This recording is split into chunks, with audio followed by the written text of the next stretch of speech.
another video.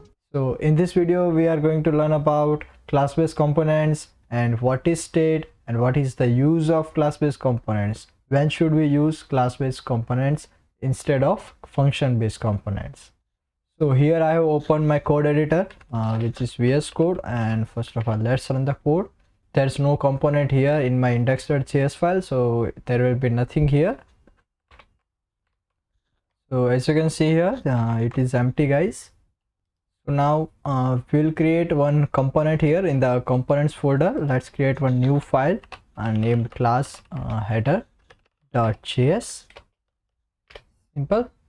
And here, so first of all I'll create one component, class-based component, same as we created in the functional-based component, so you can just relate to it and have an idea that how the class-based component gets differed from functional-based components.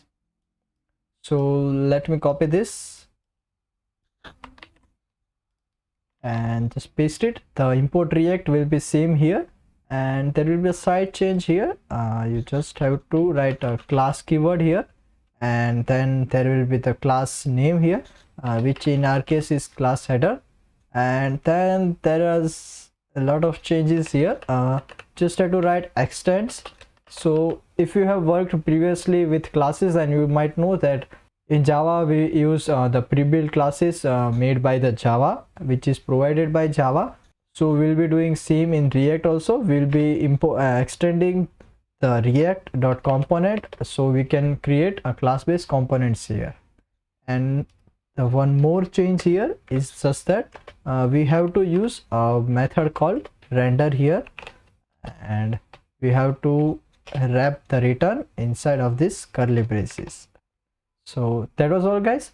Just mention the class keyword, the class name, and you have to extend the react.component, and you have to write a render method, and inside of that render you have to return your HTML, means JSX.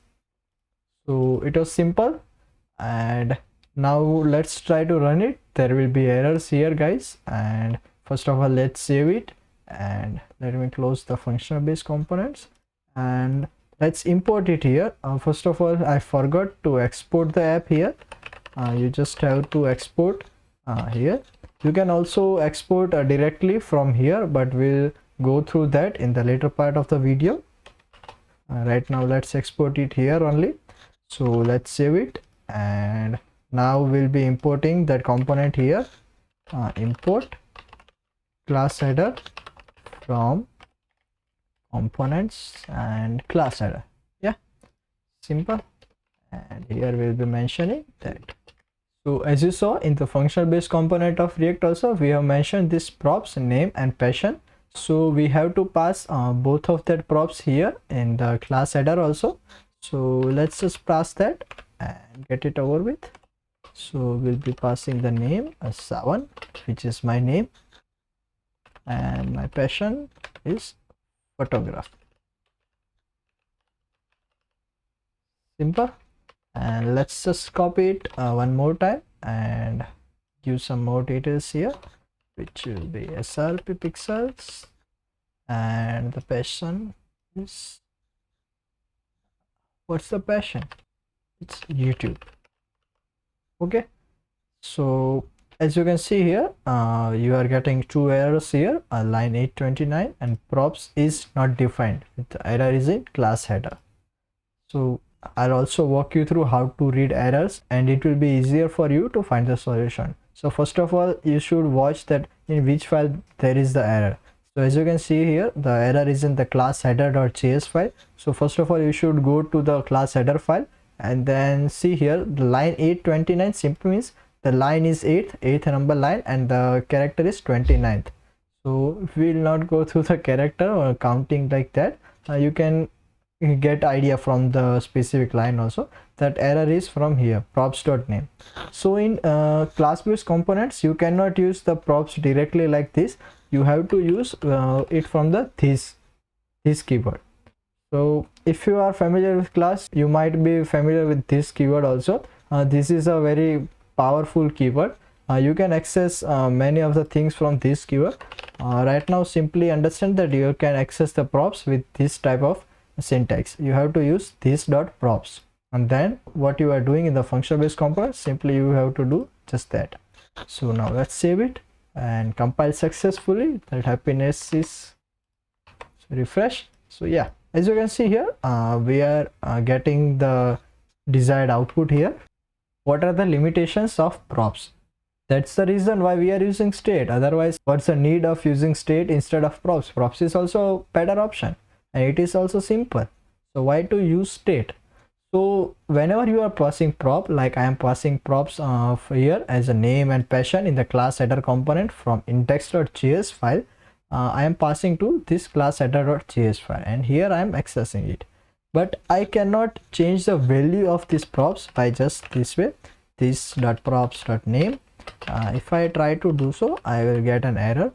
So first of all, let me show you that error here. Yeah, so as you can see here, cannot assign to read-only property. So the props is a read-only property. You can change the value of props only from the parent component here, from where it is passed. So how to do that? React also provides you the feature of state in class-based components. First of all, there was no alternative for using state in functional based components, but now React in latest version has provided you that option. You can use React hooks to use state in functional based components also. I'll walk you through React hooks in further videos of the playlist. So to use state, you have to create one constructor here. Constructor is simple in classes.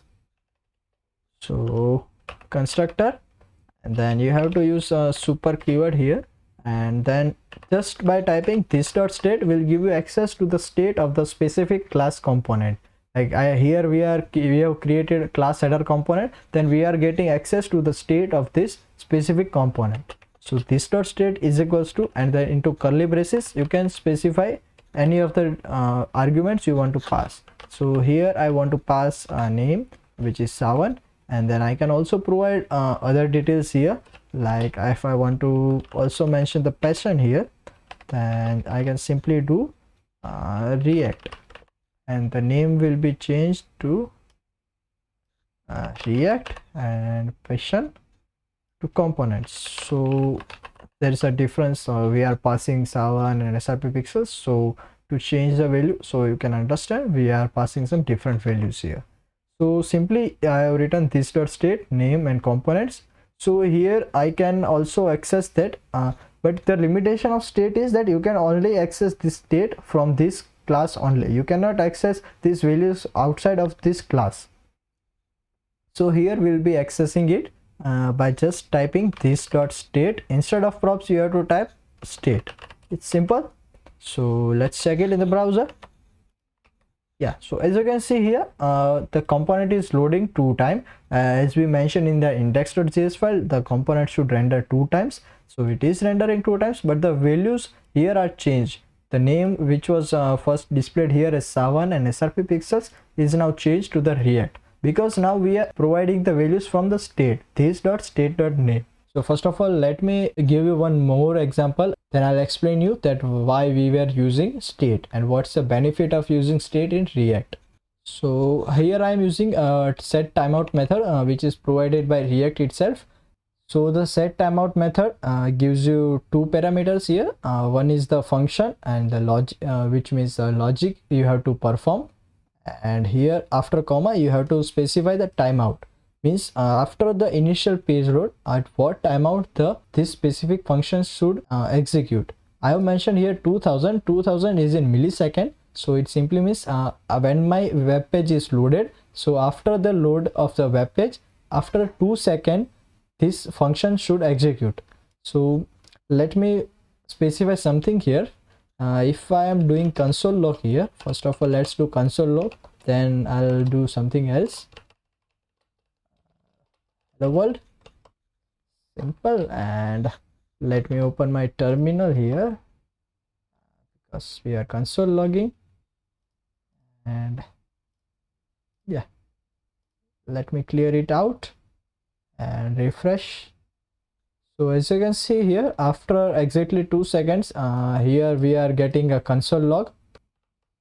So that was some simple logic. Now let's understand by the state what we are here for. So let's understand how to change the value of the state here. So you cannot change the value of this state directly, just like this dot state dot name equals to, you cannot do like that simply. You have to use one method called set state method. It's coming up here. So then you have to use the curve braces, and inside of that you have to do curly braces, and simply here you have to specify how many of the attributes you want to change. You have to specify here, and here you have to provide the values to which you want to change the values. So let me change the values to name and passion. I've deleted the commas. Yes, it looks good. Yeah, so as you can see here, I have refreshed the page, and exactly after 2 seconds the value of the name and passion is getting changed. So you might ask that what's the benefit of it and why it is so powerful. So let me first remove this passion here from everywhere so I can make you understand it better. Yeah, so as you can see here, we are getting the my name is name, and let me refresh it. My name is React, and exactly after 2 seconds it is getting changed. So let's fire up the console here, and here you can see the 3 small dots. Press that, and rendering options, this paint flashing, turn it on, so it will just simply turn the screen green whichever part of the website is being refreshed. So let me refresh the website. So as you can see, the whole page was green, and as you can see, here there will be a green box. So as you saw, only the my name is this component was getting re-rendered again, and not this I like one. Yeah, so as you can see here, the I like one component, which is a div tag, was not being rendered again. So how does the React does it? The React maintains 2 DOM here. The one which is the one DOM which is our main website, so that's the main DOM here, which keeps track of all the components and all the states here. And one is the virtual DOM, which is being maintained by the React itself, which keeps track of all the states of all the components, and whenever the state of any of the component is being changed, then it simply notifies the main DOM to render the component again. So as we saw here, the virtual DOM now after 2 seconds gets notified that this value of this dot state dot name is being changed, as we change that state here just after 2 seconds. So it is getting changed here. So the virtual DOM will inform the main DOM to change the h1 tag here. So this was a simple code here to understand the state here. So let's try one more thing here. So as we saw in our function based component videos, you can also export the function directly from here. So you just have to write the export keyword here, and it will simply export it. But there might be one error, which is you have to specify this class header name into curly braces. So now it is up and running. So as you can see here, it is up and running here. Simple, guys. So as you can see here, in this example they have also mentioned how to use props here. They have also used like this dot props dot date, and simple. And see, as we saw, this dot state, you can do anything and set the value of that specific attribute to any value. Here they have set the value of date to a function of JavaScript, which returns you the present date and time. So we will also go through lifecycle methods in further videos. So that was all, guys, for the class based components and state in this video. We'll create more and more class based components and use states in the further videos, so you will be comfortable with all concepts. If you also understood 50 to 60% in this video, that's enough. In the further videos you will get more idea about all of this, as you'll be practicing this again and again. So don't hesitate, just follow the series and you will be comfortable with all the concepts at last of the playlist. I hope you have enjoyed this video, guys. If there are any suggestions for me, if I am too slow or if I am too fast, then you can also mention it in the comment box down below. If you like the video, please do share it with your friends, and also do tag me in social media. My social media handles are linked down below. See you guys in the next one.